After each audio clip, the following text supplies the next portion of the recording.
तुझको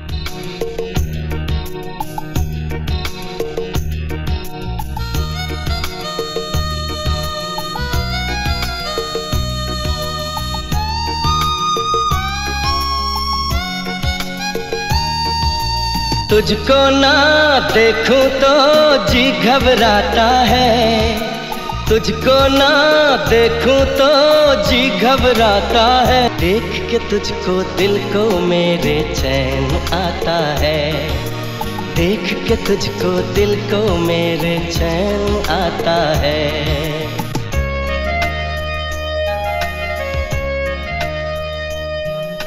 আমি ইজানের মাম্মা নুরজাহান জামান অরিতা।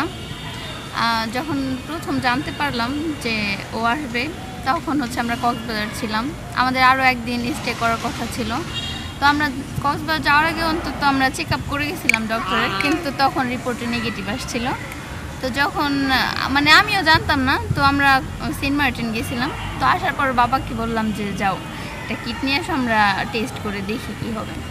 পরে টেস্ট করে আমি তো অবাক যে আমরা ডাক্তার টেস্ট করলো, নেগেটিভ আসলো, তো কক্সবাজারে পজিটিভ আসছে। পরে ওর বাবা ঘুমানো ছিল, ওর বাবা উঠলো, পরে ওর বাবাকে দেখাইলাম। ওর বাবা তো অনেক খুশি। তো ওর বাবা তো টেনশনে পড়ে গেছে যে আমরা কক্সবাজার থেকে এখন কীভাবে ব্যাক করবো, তখন তো বেড রেস্টে থাকতে হয়, এত জার্নি। তোর বাবা প্লেনের টিকিট কাটতে গেল। পরে আমি না করলাম যে প্লেনের টিকিট কাটলে তো আবার সে বাসা পর্যন্ত কীভাবে যাব। পরে তো আসলাম আল্লাহর রহমতে ভালোভাবে। পরে যে ও হইলো, ওকে পেটে নিয়ে আমি এসএসসি এক্সাম দিছি। এসএসসি এক্সাম দেওয়ার 10 দিন পরে আর কি ও হয়েছে। অনেক কষ্ট হয়েছে পরীক্ষা দেওয়ার, সবাই অনেক বাধা দিয়েছে পরীক্ষা দেওয়ার জন্য। তারপরে পরীক্ষা দিছি নিজের প্রতি কনফিডেন্স রেখে। তো আল্লাহর রহমতে পাস করছি, ভালো রেজাল্ট আসছে। আর ওর বাবার কথা কি বলবো, পৃথিবীতে সবাই তো বলে বেস্ট ফাদার, কিন্তু আমি বলবো আসলেই ওনার মতো বাবা খুব কম মানুষই পায়। এই যে বাচ্চা হওয়ার থেকে এই পর্যন্ত যত স্ট্রাগল করছে বাচ্চাকে নিয়ে, আমিও রাত জাগিনি। ও যে বাচ্চাকে কতটা ভালোবাসে এটা একমাত্র আমি জানি।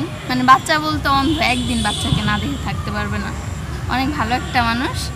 আর বাবা বলতে বাচ্চা পাগল, আমাকে না পাইলে ওর হয়, কিন্তু ওর বাবাকে লাগবে একদিন না।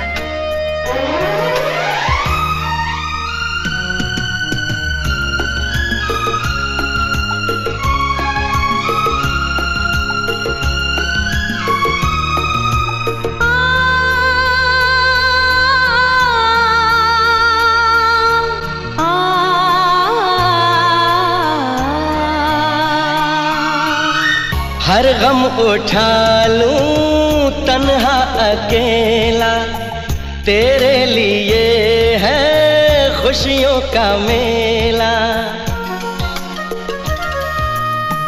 हर गम उठा लूं तन्हा अकेला। আমার প্রথম সন্তান ছেলে হোক মেয়ে হোক আলহামদুলিল্লাহ, কোনো প্যারা নেই।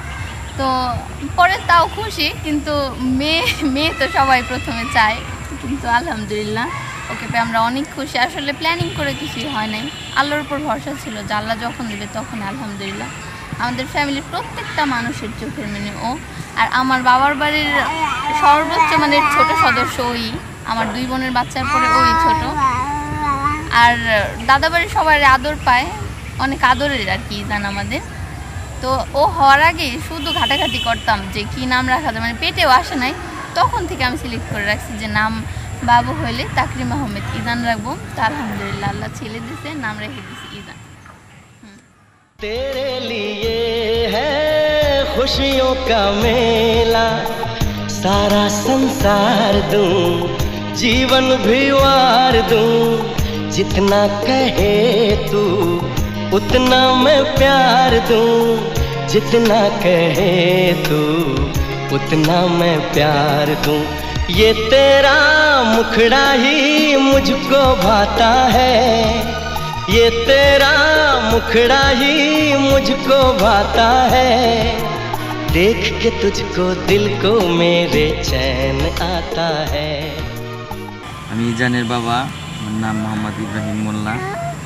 ইজান যখন আসার আগে আমরা কক্সবাজার গেছিলাম। কক্সবাজার যাওয়ার পরে এখান থেকে আমি হঠাৎ ঘুমিয়ে আছি সকালবেলা, ভোরে একদম ভোরে একটা রাত্রেবেলায় আমি একটা এনে রাখছিলাম যে পরীক্ষা করার জন্য, সেটা ইনশাল্লাহ পরীক্ষা করার পরে যখন আমার ওয়াইফ আমাকে দেখাইলো, আমি দেখে তো অনেক খুশি, মানে আলহামদুলিল্লাহ অনেক খুশি।